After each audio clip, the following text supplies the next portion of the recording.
Hello, hi. We will discuss that unemployment report. So that is Ministry of the Statistics and Program Implementation. So వీళ్ళు release చేశారు periodic labour force survey అనేది. So 2017 నుంచి వీళ్ళు start చేశారు. Every year release చేయడం అనేది. So this is the second report they are released. So ఏ report పేరు ఏంటిది? Periodic labour force survey. Period అంటే 1 ఇయర్ పీరియడ్కి అనమాట. 1 ఇయర్కి సో ఇండియాలో లేబర్ ఫోర్స్ ఎంత ఉంది, అన్ఎంప్లాయ్మెంట్ ఎంత ఉంది, దాని కథ ఏంది, అదంతా రిలీజ్ చేస్తారనమాట డాటా. రైట్. సో ఎవరు రిలీజ్ చేస్తారంటే నేషనల్ స్టాటిస్టికల్ ఆఫీస్.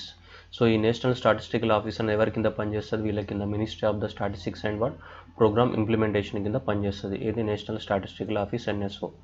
సో ఇది 2017 నుంచి ఈ సర్వే కండక్ట్ చేయడం స్టార్ట్ చేస్తున్నారు వీళ్ళు. సో ఫస్ట్ యాన్యువల్ అయితే జూలై 2017 నుంచి జూన్ 2018 వరకు ఇది లాంచ్ చేయడం జరిగింది, first annual report. And this is the second annual report they are conducted from July 2018 నుంచి జూన్ 2019 వరకు సెకండ్ యాన్యువల్ రిపోర్ట్ని కండక్ట్ చేయడం జరిగిందనమాట. ఇది ఫస్ట్ది, ఇది సెకండ్ది. రైట్. ఇది రీసెంట్గా మొన్న జూన్ 4th రోజు రిలీజ్ చేశారు. ఇది సెకండ్ యాన్యువల్ రిపోర్ట్. ఇండియాలో ఎంప్లాయ్మెంట్ ఎంత ఉంది, అన్ఎంప్లాయ్మెంట్ ఎంత ఉంది, లేబర్ ఎంత ఉన్నారు, అదంతా కూడా డాటా మనం చూద్దాం. Right.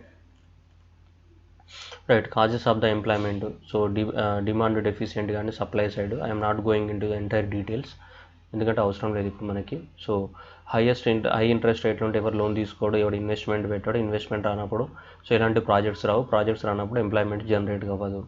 Right. So next global recession and financial crisis ఇప్పుడు అంతా ఎక్స్పీరియన్స్ చేస్తున్నాం అని ఇదంతా కూడా. అండ్ ఫ్రిక్షనల్ అంటే ఏంటిది? టెక్నాలజికల్ చేంజెస్ రావడం వల్ల కానీ, స్ట్రక్చరల్ మిస్ మ్యాచ్, ఎకానమీలో ఎక్కువ సర్వీస్ సెక్టార్కి ఇంపార్టెన్స్ చేయడం, ఇండస్ట్రియల్ సెక్టార్కి తక్కువ ఇంపార్టెన్స్ చేయడం, ఇట్లాంటి వాళ్ళ structural miss match. Geographical immobility అంటే ఒక ప్రాంతంలోనే ఉండడం, వేరే ప్రాంతానికి మైగ్రేట్ అవ్వడానికి ఇష్టపడకపోవడము. సో రియల్ వేజ్ అనేది సో సరిగ్గా లేకపోవడం, ఇలాంటి అన్నీ కూడా ఏంటిది? Causes of the unemployment. ఇది సింపుల్గా మనకు అంత అవసరం లేదు. So right. సో ఈ పీరియడిక్ లేబర్ ఫోర్స్ సర్వే ఏం చెప్తుందంటే ఇది మూడిట్లని ఎస్టిమేట్ చేస్తుంది: employment, unemployment indicators, worker population ratio, labour force participation ratio and unemployment rate. ఈ మూడిట్లని క్యాలిక్యులేట్ చేస్తారనమాట ఎవరు? National statistical office under the periodic labour force survey. So ఈ periodic labour force సర్వేని మనం చూద్దాం. దీంట్లో 3 పారామీటర్స్ ఉన్నాయి మనకి. సో 3 పారామీటర్స్ ఏంటిదంటే, ఒకటి labour force participation rate, 2 workers population ratio, 3 వచ్చేసి అన్ఎంప్లాయ్మెంట్ రేట్. అసలు లేబర్ ఫోర్స్ అంటే ఫస్ట్ ఆఫ్ ఆల్ మనకు లేబర్ ఫోర్స్ అంటే ఎవరో తెలుసుకుందాం. లేబర్ ఫోర్స్ అయితే 15 ఇయర్స్ అండ్ అబోవ్, 15 ఇయర్స్ నుంచి 59 ఇయర్స్ జనరల్గా. 15 నుంచి 59, 15 to 59. సో 15 నుంచి 59 ఇయర్స్ మధ్యలో ఉన్న వాళ్ళని ఏమంటాం మనం? లేబర్ ఫోర్స్ అని చెప్తాం ఇండియాలో. 15 నుంచి 59 ఇయర్స్ మధ్యలో ఉన్న వాళ్ళందరినీ కూడా లేబర్ ఫోర్స్ అని చెప్తాం. కానీ ఆ లేబర్ ఫోర్స్ అందరిలో అందరూ ఉండరు. ఇప్పుడు 15 ఇయర్స్ 10th క్లాస్ వాడు ఉంటాడు, 15 ఇయర్స్ దాటిన వాడు ఇంటర్మీడియట్ ఉంటాడు, కొంతమంది డిగ్రీ ఉంటారు, కొంతమంది పీజీలు ఉంటారు. ఇదంతా అంటే 15 ఇయర్స్ దాటిన వాళ్ళు చాలామంది ఎడ్యుకేషన్ కూడా కంటిన్యూ చేస్తూ ఉంటారు. రైట్. సో ఎడ్యుకేషన్ కూడా కంటిన్యూ చేసే వాళ్ళు కూడా ఉంటారు. వాళ్ళందరూ అంటే ఇక్కడ ఏజ్ క్రైటీరియా 15 నుంచి 59 ఉన్న వాళ్ళందరూ కూడా ఎవరు? లేబర్ ఫోర్స్ అవుతారు. ఆ లేబర్ ఫోర్స్లో అందరూ పార్టిసిపేట్ చేస్తారా? చేయరు. కొంతమంది మనకు పార్టిసిపేట్ చేస్తారు. మిగతా వాళ్ళు ఏం చేస్తారు?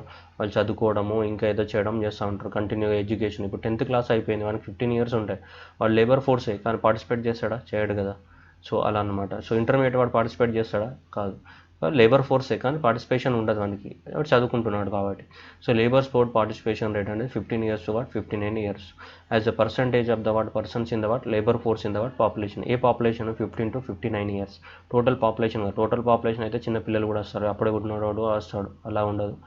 ఏ పాపులేషన్? అడల్ట్ పాపులేషన్ అంటే 15 to 59 years. So labour force participation rate is ఇలా క్యాలిక్యులేట్ చేస్తారు మనకి. Labour force of the population participation rate is labour force by the adult population into the 100. Right. Labour force ఎంత ఉంది? So that is adult population 15 to 59 years. So వాళ్ళ population and దాంట్లో ఎంతమంది work చేస్తున్నారు అది టోటల్గా మనకి labour force participation rate. Unemployment rate అయితే ఏంటిది? టోటల్గా అన్ఎంప్లాయిడ్ ఎంతమంది ఉన్నారు by labour force. Unemployed by labour force into 100%, అది అన్ఎంప్లాయ్మెంట్ రేట్ వస్తుంది. ఇంకా కొంచెం డీటెయిల్గా చూద్దాం ఇక్కడ. Workers population ratio as a percentage of the employed persons in the total. So టోటల్గా వర్కర్ పాపులేషన్ ఏంటిదంటే 15 to 59 ఇయర్స్ ఏజ్ గ్రూప్లో ఎంతమంది అయితే ఒరిజినల్గా ఎంప్లాయ్మెంట్ చేస్తున్నారో వాళ్ళని ఏమంటారు? వర్కర్స్ అంటే ఒరిజినల్గా వర్క్ చేస్తున్నారు. లేబర్ ఫోర్స్ అంటే లేబర్ ఫోర్స్ ఉంటారు కానీ అందరు వర్క్ చేయరు దాంట్లో. ఆ లేబర్ ఫోర్స్లోనే కొంతమంది వర్క్ చేస్తారు. ఆ వర్క్ చేసే వాళ్ళని ఏమంటారు? వర్కర్ పాపులేషన్ అంటారు. అంటే ఇప్పుడు labour force minus work force ఇది మైనస్ చేస్తాం మనకి ఏమొస్తుంది, అన్ఎంప్లాయ్మెంట్ వస్తుంది. ఇది టోటల్ లేబర్ ఫోర్స్, దాంట్లోకి వెళ్ళి వర్క్ చేసే వాళ్ళు వర్క్ చేయని వాళ్ళు ఏమవుతారు, అన్ఎంప్లాయ్మెంట్ అవుతారు. అది సింపుల్ లాజిక్, అది గుర్తుపెట్టుకోవాలి మనకి. So labour force participation rate and worker population ratio and what unemployment, ఈ 3 ఇండికేట్. ఇవి చూస్తే మనకి లాస్ట్ ఇది ఇప్పుడు స్టాటిస్టికల్ ఆఫీస్ రిలీజ్ చేసిన డేటా ప్రకారం చూస్తే మనకి 2017-18 ఇది 18-19 ఇప్పుడు ఈ ఇయర్కి రిలీజ్ చేసింది. ఎగ్జామ్ పర్పస్లో ఇది important. 2018 so labour force participation rate అని 36.9 ఉంది. ఇప్పుడు ఎంతకు వచ్చింది, 37.5కి వచ్చింది. సో వర్కర్ పాపులేషన్ రేషియో అంటే ఒరిజినల్గా ఎంప్లాయ్మెంట్ జనరేట్ 37%, ఇక 35.3%.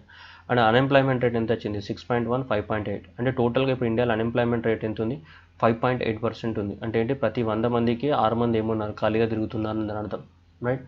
సో అదే అనమాట unemployment rate, right. So next అది చూద్దాం. రూరల్ ఇండియాలో లేబర్ ఫోర్స్ పార్టిసిపేషన్ ఎంత ఉంది, 37% పెరిగింది. వర్క్ ఫోర్స్ పాపులేషన్ ఒరిజినల్గా ఎంప్లాయిడ్ ఎంత, 35 నుంచి 35.8% పెరిగింది. అన్ఎంప్లాయ్మెంట్ రేట్ ఎంత ఉంది, 5% ఉంది. రూరల్ ఇండియాలో అన్ఎంప్లాయ్మెంట్ 5% ఉంది. అర్బన్ ఇండియాలో ఎంత ఉంది, 7%. అర్బన్ ఇండియాలో 7% ఇది పెరిగింది, 36 to 36.9. So 33.2 to 34.5, 7.8 to 7.7. ఇది అర్బన్ ఇండియాలో అన్ఎంప్లాయ్మెంట్ రేట్ ఎంత, 7.7 ఉంది. రూరల్ ఇండియాలో 5% ఉంది. ఓవరాల్గా రూరల్ ప్లస్ అర్బన్ కలిపితే ఎంత ఉంది, ఓవరాల్ ఇండియాలో ఎంత ఉంది, 5.8 ఉంది unemployment rate. Unemployment rate for the 2018-19 year ఎంత, 5.8. So for the rural India 5%, for urban India 7.5%, for all India 5.8%. ఇది ఓల్ ఇండియాకి, ఇది రూరల్ ఇండియా, ఇది urban India. So 5.8, 5% and 7.7. So ఇది లేబర్ ఫోర్స్ పార్టిసిపేషన్ రేట్ ఎంత ఉంది, సో రూరల్ ఇండియాలో 37.7% ఉంది, ఇక్కడ 36.9% ఉంది labour force participation, right. Overall ఇండియాలో ఎంత ఉంది, 37.5% ఉంది లేబర్ ఫోర్స్ పార్టిసిపేషన్. అంటే ప్రతి 100 మందిలో 38 మెంబర్స్ మాత్రమే పార్టిసిపేట్ చేస్తున్నారు. మరి మిగతా వాళ్ళు ఎటు పోతున్నారు అంటే చదువుకోవడము, లేదంటే అన్ఎంప్లాయిడ్ అయి ఉండొచ్చు maybe, right. Total unemployment rate చూస్తే మనకి ఇది రూరల్లో ఎంత ఉంది, 5% ఇంతకుముందు చెప్పాం. అర్బన్లో ఎంత ఉంది, 7.7%. సో ఓవరాల్గా ఇండియాలో ఎంత ఉంది, 5.8%. ఈ డేటా ఇంపార్టెంట్ ఎగ్జామ్ పర్పస్లో. సో ఇది లాస్ట్ ఇయర్ది 5.3, 7.8, 6.5. ఇది 6.5 నుంచి తగ్గింది. ఇక్కడ కూడా ఏమైంది, తగ్గింది. ఇక్కడ కూడా ఏమైంది, తగ్గింది అనమాట. మనకి అన్ఎంప్లాయ్మెంట్ రేట్ తగ్గినట్టు కనిపిస్తుంది. ఇక్కడ 5.3 ఉంటే ఇక్కడ 5కి వచ్చింది. ఇక్కడ 7.8 ఉంటే ఇక్కడ 7.7కి వచ్చింది. ఇక్కడ 6.1 ఉంటే 5.8కి వచ్చింది అనమాట. టోటల్ అన్ఎంప్లాయ్మెంట్ రేట్ ఏమైంది, మనకి తగ్గడం జరిగింది అనమాట. టోటల్ అన్ఎంప్లాయ్మెంట్ రేట్ అది మనకి. సో మేల్ ఫీమేల్ కంపారిజన్ చేస్తే మనకి, సో మేల్లో చూస్తే మనకి, so unemployment rate of the, so male ఎంత ఉంది, 6% ఉంది.